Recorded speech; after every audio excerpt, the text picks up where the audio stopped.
नमस्कार मित्रांनो, आज आपण आटाच्या पाडा सोप्या पद्धतीने तयार करून घेणार आहोत. आता आपण इथे शून्य लिहून घेऊ.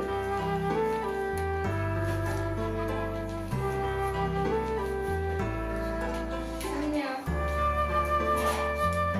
दोन,